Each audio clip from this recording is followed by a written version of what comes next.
Hello everyone, welcome to the channel. आज की इस वीडियो में हम लोग इम्पॉर्टेंट आर्टिकल्स यानी कि अनुच्छेद जो हमारे संविधान में दिए गए हैं उनको देखेंगे, जो बहुत इंपॉर्टेंट हैं और जो बार बार रिपीट होते हैं एग्जाम्स में। उनको हम यहाँ पर देखने वाले हैं। स्टार्ट करते हैं। सबसे पहले देखिए अनुच्छेद 1 से लेकर 4 तक क्या है संविधान में दिया हुआ। ये संघ और उसके राज्य क्षेत्र के बारे में मेंशन किया गया है, पार्ट 1 और अनुच्छेद 1 से लेकर 4। ठीक है, फिर नेक्स्ट आता है पार्ट 2 भाग 2। इसमें अनुच्छेद 5 से 11 मेंशन किए गए हैं और यहाँ नागरिकता के बारे में बात की गई है। फिर आता है अनुच्छेद 12 से 35। इनमें मौलिक अधिकार मेंशन किए गए हैं भाग 3 के अंदर। तो ये क्वेश्चन तो बहुत ये जो पूरा पार्ट है ना, ये बहुत इंपॉर्टेंट है क्योंकि बहुत सिंपल क्वेश्चन पूछ लेते हैं कि भाग 3 में क्या मेंशन किया गया है, मौलिक अधिकार कौन से आर्टिकल्स हैं 12 से लेकर 35 तक। अब ये कितने अधिकार हैं हमारे पास मौलिक अधिकार, तो 6 तरह के अधिकार हैं। एक चीज़ ये याद रखिएगा, स्टार्टिंग में जब हमारा संविधान आया था फोर्स में, उस समय पर हमारे पास 7 अधिकार हुआ करते थे मौलिक अधिकार, लेकिन फिर बाद में एक को हटा दिया गया। कौन सा अधिकार है वो? संपत्ति का अधिकार। उसको मौलिक अधिकार की कैटेगरी से हटाकर हमने एक नॉर्मल वैधानिक अधिकार बना दिया। अभी हमारे पास 6 मौलिक अधिकार हैं। ये हैं समानता का अधिकार, अनुच्छेद 14 से लेकर 18। स्वतंत्रता का अधिकार, अनुच्छेद 19 से 22। शोषण के विरुद्ध अधिकार 23 और 24। धर्म की स्वतंत्रता का अधिकार अनुच्छेद 25 से 28 के बीच में है। सांस्कृतिक और शैक्षिक अधिकार अनुच्छेद 29 और 30 में है। और संवैधानिक उपचार का अधिकार अनुच्छेद 32 में है। अनुच्छेद 32 वही अधिकार है जिसे डॉक्टर बी आर अम्बेडकर ने संविधान की आत्मा कहा है। अब इसके बाद एक इम्पॉर्टेंट चीज़ है, वो है अनुच्छेद 19 से लेकर 22 तक कौन सा हमारे स्वतंत्रता का अधिकार दिया गया है।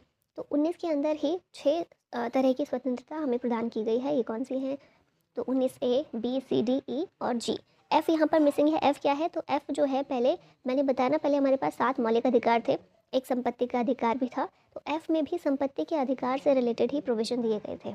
और वैसे हम आर्टिकल 31 जो है ये रिलेटेड था संपत्ति के अधिकार से। तो 19F को भी हटाया गया और 31 को भी हटा दिया गया मौलिक अधिकार की कैटेगरी से। तो ये 19 के अंदर 6 अधिकार हैं। ये 6 अधिकार वही हैं कि संघ बनाने का अधिकार, कहीं भी आने जाने की स्वतंत्रता, कोई भी व्यवसाय या पेशा करने की स्वतंत्रता, कहीं भी बसने की स्वतंत्रता, देश में कहीं भी घूमने का अधिकार, शांतिपूर्ण सम्मेलन करने का अधिकार, ये सारे अधिकार आते हैं 19 के ये सारे सब कैटेगरीज में। आगे देखिए 36 से लेकर 51 तक राज्य के नीति निर्देशक तत्व दिए गए हैं, डीपीएसपी इनको बोलते हैं शॉर्ट में, और ये भाग 4 के अंदर है। अब यहाँ पर कुछ इंपॉर्टेंट दिए गए हैं, जैसे कि 39A 39A समान न्याय और निःशुल्क कानूनी सहायता प्रोवाइड करता है। अब एक चीज़ ना मैं यहाँ पर ये क्लियर कर दूँ कि राज्य के नीति निर्देशक तत्व जो हैं ये बाध्य नहीं है। मतलब ऐसा नहीं है कि इनमें जो चीज़ लिखी गई है ना ये करनी ही करनी है, अगर नहीं की जाएगी तो हम इसके लिए इसकी मांग करने के लिए कोर्ट के पास जाएं। ऐसा कुछ नहीं हो सकता। ये नाम से समझ में थोड़ा आना चाहिए। नीति निर्देशक तत्व हैं, ऐसे तत्व हैं जो निर्देश देते हैं राज्य को। जब भी राज्य कोई नीति बना रहा है तो उसे निर्देश प्रोवाइड करते हैं कि आपको इस तरह से काम करना है लोगों की भलाई के लिए। ठीक है, तो इसमें क्या है, ये 39A समान न्याय और निःशुल्क कानूनी सहायता। तो इसका मतलब ये हुआ कि जो राज्य है या जो हमारी सरकार है वो कोशिश करेगी कि समान न्याय सबको दिया जाए और निःशुल्क फ्री में लीगल एड प्रोवाइड की जाए, फ्री में कानूनी सहायता लोगों को प्रोवाइड की जाए। लेकिन ये कोशिश करेगा राज्य ऐसा हो। अगर राज्य के पास पैसा है, संसाधन है, तो वो ऐसा करेगा। अगर नहीं हो पा रहा है तो नहीं करेगा। जैसे हम कोर्ट में जाते हैं तो हमें मुकदमा लड़ना है तो हमें सरकारी वकील जो है उसकी सुविधा मिलती है। लेकिन अगर मान लो कि सरकारी वकील कोई अवेलेबल नहीं है या हमें नहीं मिल पाया, तो हम उसे उस अधिकार ऐसा कोई अधिकार नहीं है हमारे पास, तो इसके लिए हम कोर्ट के पास नहीं जा सकते कि देखिए सर हमें सरकारी वकील चाहिए और नहीं मिल रहा है तो हमें दिलवाइए। ऐसा नहीं हो सकता ना। तो इसीलिए निर्देश है कि सरकार कोशिश करे, राज्य कोशिश करे कि ये प्रोवाइड किया जाए। ऐसे ही 40 जो है ये ग्राम पंचायत के संगठन की बात करता है। तो ये वाला जो है, अब इसके लिए देखिए स्टार्टिंग में ये रख दिया गया था। स्टार्टिंग में संविधान में इसको डीपीएसपी के अंदर रखा गया। ऐसा माना गया कि राज्य ग्राम पंचायतों का गठन करेंगे ही, चुनाव करवाएंगे और गठन करेंगे। लेकिन फिर क्या देखा गया, आज़ादी के बाद हम देखते हैं कि प्रॉपर तरीके से कहीं भी पंचायत का गठन हुआ नहीं। एक बार इलेक्शन हो गया, फिर इलेक्शन ही नहीं हुआ, पूरी ज़िंदगी तक वही सरपंच चल रहे हैं, या कहीं पर इलेक्शन ही नहीं हुए, ऐसे ही कोई भी बन गया, ऐसे ही काम चल रहा है। तो जब देखा कि प्रॉपर नहीं हो रही हैं चीज़ें, तो फिर क्या किया गया, 73rd 73वां और 74वां संविधान संशोधन किया गया और उसके ज़रिए फिर पंचायत और नगर पालिका इन्हें संवैधानिक दर्जा दिया गया। पहले संवैधानिक दर्जा इनको नहीं मिला हुआ था, पहले ये डीपीएसपी का पार्ट थे आर्टिकल 40 अनुच्छेद 40 में। फिर है अनुच्छेद 43 42 कर्मकारों के लिए निर्वाह मजदूरी आदि के बारे में है। फिर है अनुच्छेद 44 समान नागरिक संहिता, जिसकी अभी बहुत बात चल रही है। उत्तराखंड पहला राज्य बन गया है जिसने समान नागरिक संहिता को लागू किया है, और गोवा एकमात्र राज्य जहाँ पर यूसीसी ऑलरेडी लागू है समान नागरिक संहिता, वो है गोवा। लेकिन क्या है ना कि गोवा में थोड़ा सा अलग है समान नागरिक संहिता वहाँ का। लेकिन जो हमारे संविधान में जिस तरह समान नागरिक संहिता मेंशन किया गया है वो अभी उत्तराखंड में बनाया गया है। ठीक है, फिर है आर्टिकल 45, बच्चों के लिए निःशुल्क और अनिवार्य शिक्षा का प्रावधान ये करता है। और ये चीज़ याद रखिएगा, हमारा अनुच्छेद 21A, 21 क्या है, हमने पीछे देखा था, अनुच्छेद 12 से लेकर 35 हमारे फंडामेंटल राइट है ना, मूल अधिकार है हमारे। तो 12 से 35 के पीछे 21 भी आता है, तो 21 भी हमारा मौलिक अधिकार है। और 21A कोई भी कभी भी कोई भी अनुच्छेद है उसके आगे कैपिटल लेटर में कोई भी लिखा हुआ है, कुछ भी कैपिटल लेटर में कोई भी अल्फ़ाबेट लिखा हुआ है, जैसे यहाँ पर ए है, यहाँ पर ए है, ऐसे 21 में ए है, ऐसे कोई भी लिखा हुआ है, तो इस कैपिटल का मतलब होता है कि वो चीज़ संशोधन के ज़रिए लागू की गई है, संशोधन के ज़रिए लाई गई है। अगर जैसे हमने देखा था 19 में A B C small letters में था वो, इसका मतलब होता है कि ये ऑलरेडी संविधान में था। ओरिजिनल संविधान जब लाया गया था उसमें ये चीज़ें थी, लेकिन अगर कैपिटल लेटर में आ रहा है तो फिर उसको संविधान संशोधन के ज़रिए शामिल किया गया है। डिफरेंस ये याद रखिएगा, ठीक है। तो जब हम बात करते हैं 21A, मैं बता रही थी आपको, सॉरी, मैं 21A के बारे में बता रही थी आपको। 21A जो लाया गया, इसमें क्या दिया गया है, ये अधिकार दिया गया है हमें कि 6 से 14 साल तक के बच्चों को फ्री शिक्षा सरकार प्रोवाइड करेगी। फ्री और कंपलसरी एजुकेशन, शिक्षा का अधिकार हमारे 21A में है। और ये अधिकार जो है ये 45 से ही लिया गया है, ठीक है। 45 राज्य के नीति निर्देशक तत्व थे, इसी को एक मौलिक अधिकार के रूप में हमें प्रोवाइड किया गया है। तो याद रखिएगा ये क्वेश्चन, जैसे पंचायत का पूछते हैं ना कि पंचायत का जो गठन किया गया 73वें 74वें संशोधन के जरिए कौन से आर्टिकल से प्रेरित है, वो 40 से। इसी तरह शिक्षा का अधिकार 45 से लिया गया है। फिर आर्टिकल 46, SC ST और OBC के शैक्षिक और आर्थिक हितों को बढ़ावा देने के लिए बात की गई है कि राज्य कोशिश करेगा ऐसी। अनुच्छेद 48A, अब यहाँ पर ए बड़ा है, इसका मतलब कि ये संशोधन से लाया गया है पर्यावरण के संरक्षण के लिए। अनुच्छेद 50 है न्यायपालिका को कार्यपालिका से अलग करना। और लास्ट अनुच्छेद 36 से 51 है ना, तो लास्ट जो 51 है वो है अंतर्राष्ट्रीय शांति और सुरक्षा को बढ़ावा देना। राज्य ऐसी कोशिश करेगा कि ये करे। आगे देखते हैं, अब है भाग 4A, इसके अंदर दिया गया है अनुच्छेद 51A। अब ये 4 में ए भी बड़ा है, 51 में ए भी बड़ा है, मतलब ये पूरा भाग जो है इसको संशोधन के ज़रिए शामिल किया गया है। यहाँ पर हमारे मौलिक कर्तव्य फंडामेंटल ड्यूटीज़ दी गई हैं। और इनको कब शामिल किया गया था, 42nd अमेंडमेंट के ज़रिए, 42वां संविधान संशोधन के ज़रिए इस पार्ट को शामिल किया गया। कितने मौलिक अधिकार है हमारे पास, तो कुल 11 मौलिक अधिकार हैं। शुरुआत में केवल 10 थे, अभी 11 हो गए, ठीक है, बाद में एक और जोड़ा गया था। अब आप लोगों के लिए एक होमवर्क है, सर्च कीजिएगा, अगर आपको नहीं पता है तो पता है तो बहुत अच्छी बात है। ये बताइएगा कि मौलिक कर्तव्यों को कौन सी समिति थी जिसने रिकमेंड किया था, कौन सी समिति की सिफारिश पर मौलिक कर्तव्यों को संविधान में शामिल किया गया। आंसर बताना है आप लोगों को कमेंट में। आगे बढ़ते हैं, अनुच्छेद 52 राष्ट्रपति के बारे में है। अनुच्छेद 53 राष्ट्रपति की कार्यपालिका शक्ति की बात करता है। अनुच्छेद 54 राष्ट्रपति के चुनाव के बारे में बताता है क्या प्रोसेस होगा। अनुच्छेद 58 योग्यता के बारे में बताता है कि कौन व्यक्ति राष्ट्रपति बन सकता है। तो कोई भी व्यक्ति जो भारत का नागरिक है, जिसकी एज 35 साल या उससे ज़्यादा है, वो बन सकता है राष्ट्रपति देश का, ठीक है। फिर है अनुच्छेद 61, ये महाभियोग के बारे में बताता है। महाभियोग क्या है, इम्पीचमेंट प्रोसेस होती है जिसके ज़रिए राष्ट्रपति को उनके पद से हटाया जाता है। इसी प्रक्रिया को बोलते हैं महाभियोग, ठीक है। संसद में पूरी प्रोसेस चलती है, संसद में जो है पास किया जाता है महाभियोग का जो बिल लाते हैं, अगर वो पास हो जाता है तो राष्ट्रपति को उनके पद से हटना पड़ता है, ठीक है। तो ये है अनुच्छेद 61 में। अब देखिए, राष्ट्रपति और राज्यपाल दोनों की स्थिति लगभग समान है। राष्ट्रपति देश के प्रमुख होते हैं, राज्यपाल राज्य का प्रमुख होता है। तो बस उस हिसाब से देखिए तो राष्ट्रपति बड़ा है, राष्ट्रपति का पद बड़ा है, राज्यपाल का उससे छोटा है, लेकिन बहुत सिमिलर है। जो स्थिति राष्ट्रपति के केंद्र में है वही स्थिति राज्यपाल की राज्य में है। तो इनके आर्टिकल्स साथ में ही देख लेते हैं। अनुच्छेद 52 राष्ट्रपति की बात करता है, 54 नियुक्ति की बात करता है, अपॉइंटमेंट की। शपथ कौन दिलाता है, राष्ट्रपति को CJI या फिर सीनियर मोस्ट जज, ठीक है, सबसे वरिष्ठ जो जज होंगे सुप्रीम कोर्ट में, उनके द्वारा दिलवाई जाती है अगर हमारे चीफ जस्टिस मौजूद नहीं है तो। अनुच्छेद 123 राष्ट्रपति की अध्यादेश की शक्ति है। और अनुच्छेद 72 राष्ट्रपति की क्षमादान की शक्ति है, pardoning power of the president. फिर राज्यपाल की बात करें तो अनुच्छेद 153 राज्यपाल की बात करता है। अनुच्छेद 155 में राज्यपाल की अपॉइंटमेंट की प्रोसेस बताई गई है, नियुक्ति की। फिर शपथ कौन दिलाता है, तो हाई कोर्ट के चीफ जस्टिस या फिर हाई कोर्ट के सीनियर मोस्ट जज, इनके द्वारा शपथ दिलाई जाती है राज्यपाल को। अनुच्छेद 312 अनुच्छेद 213 ये अध्यादेश के बारे में है, राज्यपाल के। राज्यपाल भी अध्यादेश जारी कर सकता है, राष्ट्रपति भी। और दोनों के आर्टिकल्स के नंबर आप देखेंगे तो सिमिलर ही हैं, बस नंबर्स आगे पीछे हुए हैं। ये है 123, ये है 213, ठीक है। और राष्ट्रपति की क्षमादान की शक्ति 72 में है, इसी तरह राज्यपाल की क्षमादान की शक्ति 161 में है। देखिए, लोकसभा जो हमारी है वहाँ पर शेड्यूल कास्ट और शेड्यूल ट्राइब दोनों के लिए रिजर्वेशन प्रोवाइड किया गया है। अब तो महिलाओं को भी मिल गया 30% और SC/STs को ऑलरेडी मिला हुआ है। तो ये हमारा RPA एक्ट, जन प्रतिनिधित्व अधिनियम 1950 का जो है उसके तहत रिजर्वेशन प्रोवाइड किया गया है और इससे रिलेटेड आर्टिकल है अनुच्छेद है 330। इस अनुच्छेद के अकॉर्डिंग SCs को 84 सीट्स और STs को 47 सीट्स रिजर्व करके दी गई हैं। ठीक है, अब आर्टिकल अनुच्छेद 331, इसमें 2 एंग्लो इंडियन लोकसभा में नामांकित होंगे, 2 एंग्लो इंडियन को नॉमिनेट किया जाएगा लोकसभा में, ये चीज़ बोली गई, लेकिन अब इसको समाप्त कर दिया गया है। अनुच्छेद 332 राज्य विधानसभा में आरक्षण की बात करता है SC और STs की, और 333 राज्य विधानसभा में एक नामांकित एंग्लो इंडियन। दोनों चीज़ें याद रखिएगा, लोकसभा में 2 एंग्लो इंडियन को किया जाता था, जिसको अब नहीं करते हैं। राज्य विधानसभा में 1 एंग्लो इंडियन को नामांकित किया जाता है, इसको अभी ख़त्म नहीं किया गया है। ठीक है, अब केंद्र और राज्य दोनों के प्रोविजन साथ में देख लेते हैं। तो प्रधानमंत्री के बारे में है आर्टिकल 74। प्रधानमंत्री की नियुक्ति की बात करता है अनुच्छेद 75। अनुच्छेद 78 में कर्तव्य दिए गए हैं प्रधानमंत्री के, और अटॉर्नी जनरल ऑफ इंडिया के बारे में है अनुच्छेद 76। अब स्टेट की बात करें तो अनुच्छेद 163 मुख्यमंत्री के बारे में है, 164 नियुक्ति बताता है मुख्यमंत्री की किस तरह होगी, 167 में मुख्यमंत्री के कर्तव्य है, और 165 में एडवोकेट जनरल ऑफ स्टेट के बारे में मेंशन किया गया है। और ये इंपॉर्टेंट है, आर्टिकल अनुच्छेद 80 का क्लॉज 3 ये बताता है कि राज्यसभा में 12 सदस्यों को राष्ट्रपति के द्वारा मनोनीत किया जाएगा। और ये 12 सदस्य कौन सी फील्ड से होंगे, ये लिटरेचर, आर्ट, साइंस या सोशल सर्विस, ये 4 फील्ड से 12 सदस्य नॉमिनेट किए जाते हैं।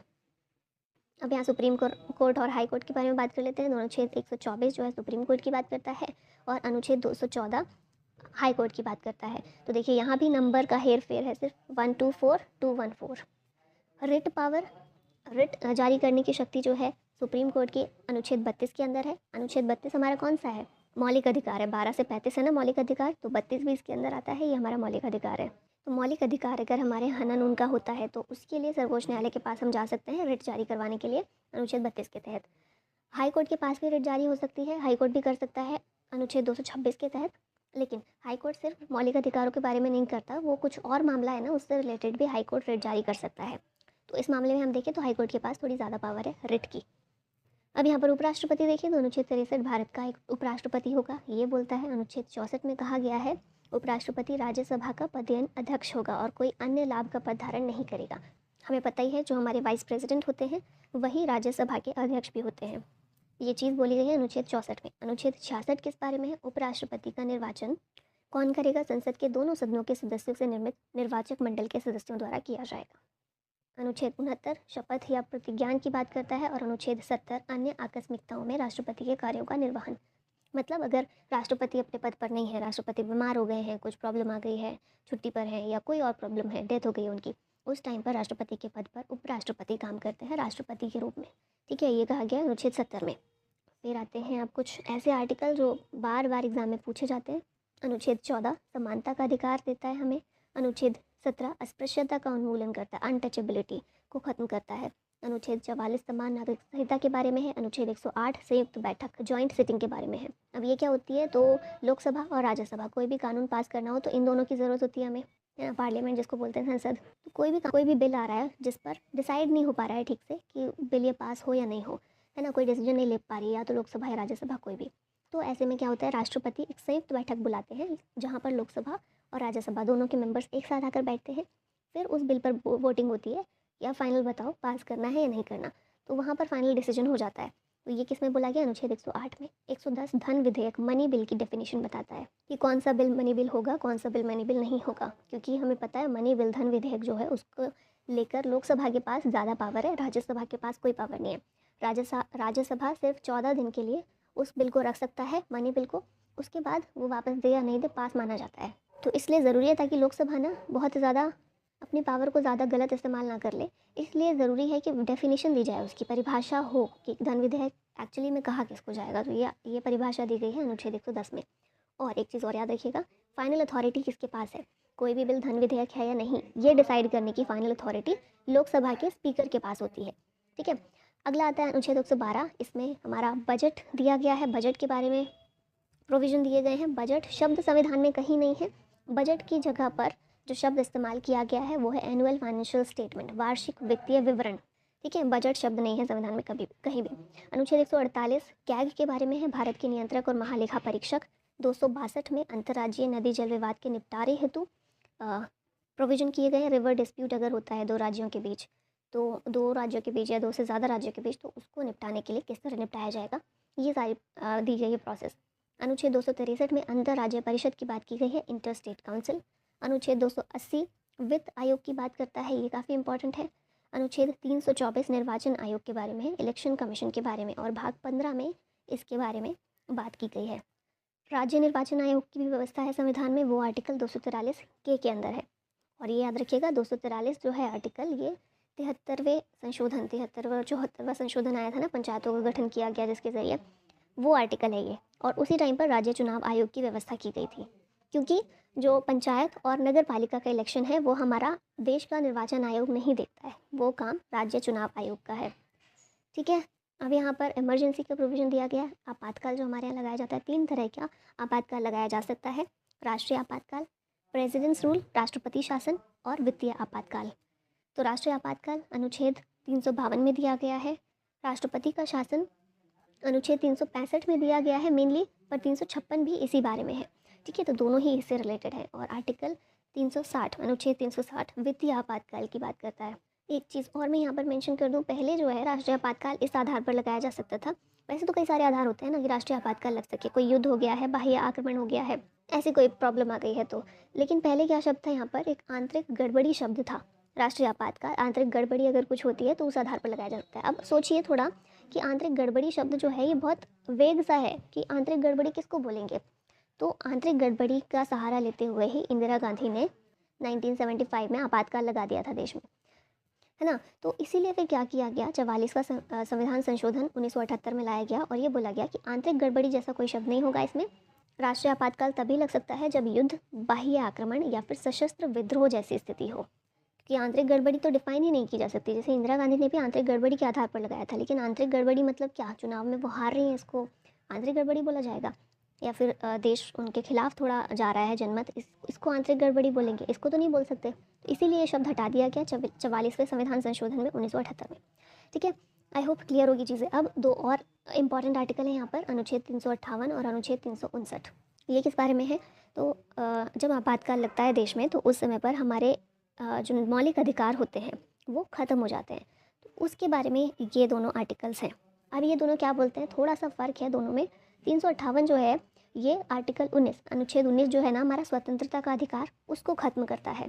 तो जैसे ही आपातकाल लगता है देश में, ये वाला अनुच्छेद अपने आप ख़त्म हो जाता है, ये वाला अधिकार अपने आप ख़त्म हो जाता है। क्योंकि आपातकाल लगता है तो आप ये नहीं कर सकते ना आपातकाल के टाइम पे कि आप सभा सम्मेलन कर रहे हैं या फिर आप कहीं भी घूम रहे हैं। आपातकाल तो लगा ही इसलिए क्योंकि इमरजेंसी वाली स्थिति आई है देश में।